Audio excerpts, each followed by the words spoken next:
ಮಾಡಿದ ತಪ್ಪು ಇದು ಇನ್ಯಾರಿಗೋ ಶಿಕ್ಷೆ ಬೇಕೇ ನಮ್ಮ ಅಪರಂಜಿಯಂತಿರೋ ಜೀವಾದು ಅಪರಾಧಿ ಪಟ್ಟವು ಇನ್ಯಾಕಮ್ಮ ಎದೆಯ ದಹಿಸೋ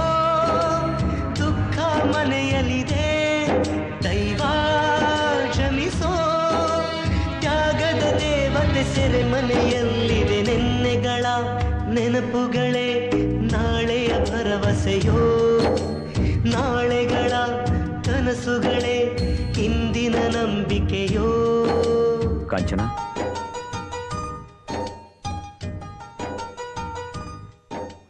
ಯಾಕೆ ಹೀಗೆ ಮಾಡಿದೆ ನಡೆದಿದ್ದೇನು ಅಂತ ನಮ್ಮೆಲ್ರಿಗೂ ಗೊತ್ತು ನಿಮ್ಮ ಮೇಲೆ ನಿಮ್ಮ ತಮ್ಮಂದ್ರ ಮೇಲೆ ನೀವು ಪ್ರಾಣನೇ ಇಟ್ಕೊಂಡಿದ್ದೀರಾ ತಮ್ಮನ ಕೈ ಕೋಳ ತೋರ್ಸೋದನ್ನ ನೀ ಸಹಿಸಲ್ಲ ನಿಮ್ ಕೈ ಕೋಳ ಹಾಕೋದನ್ನ ನಿಮ್ ತಮ್ಮಂದ್ರೆ ಸಹಿಸಲ್ಲ